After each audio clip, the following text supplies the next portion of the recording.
is one of the most complicated postures in the practice.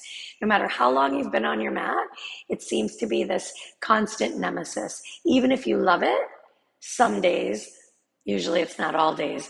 And part of the reason is the approach. Once we get the approach down, we can start to really tweak the inside of the posture. But how you get there truly matters. So Jaime is going to demo this.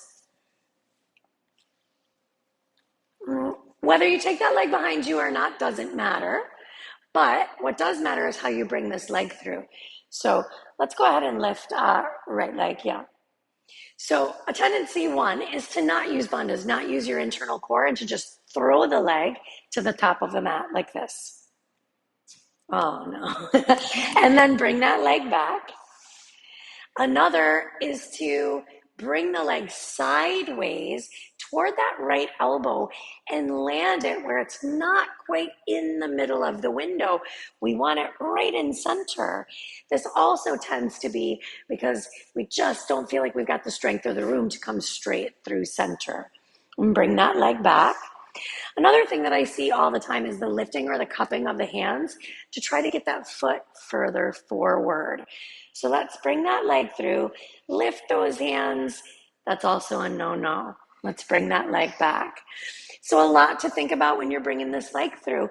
You want to think of hugging the knee into the chest from your center, flexing the foot, keeping the palms flat, and landing that foot right in center of the window. Let it land wherever it lands, even if you feel like your stance is narrow. And then we tend to do what I call with this back foot, the lift and shift. So now she's going to lift that back foot and shift it. Why do that? You need an anchor leg.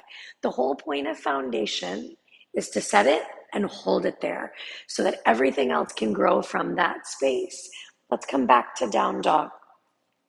Letting that front foot land where it's supposed to land means that you don't need that step forward and that shifting. Anchor that back foot and we'll just pivot on it. So again, inhale that right leg. Exhale the knee into the chest.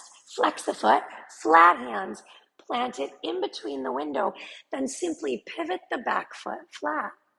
Good. Let's grow that torso tall. Grounding the baby toe side of this back foot is really crucial. If this heel is lifted, narrow your stance a little bit. It just means that the Achilles is tight. Maybe something's going on with the knee. There's so much happening. So from here, your back toes are going to face the front, what is now the front left corner of the mat. We want this internal rotation. It begins with this foot. If we had a warrior 2 foot here and you start to internally rotate your back leg, right? This is going to do damage to your ankle, your knee, very possibly your hip as well. Most people tend to feel it in the knee.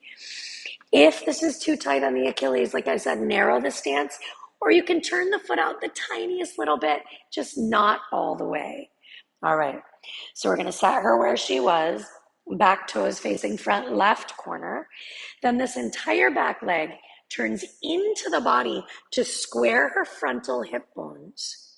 So then once those hips are square, our tendency here, as we talk about leveling hips, because that's a different action, is to take this right hip back, but then our tendency is to drop this left hip down. Do you see how our bottom just stuck out?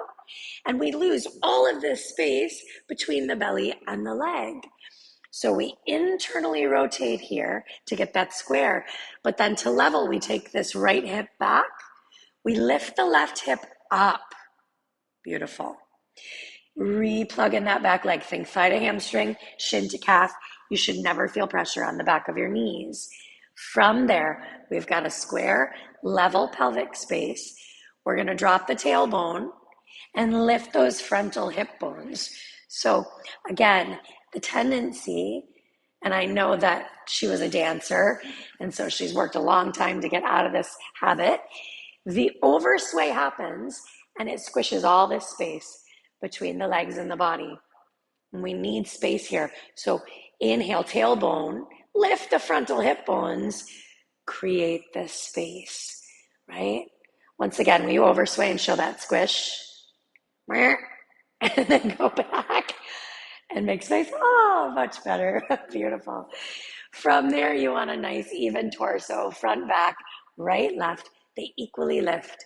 Frame the face with your arms. Don't ever open those arms so much. Yeah, that you're taking the shoulder out of socket. Internally rotate, palms toward each other.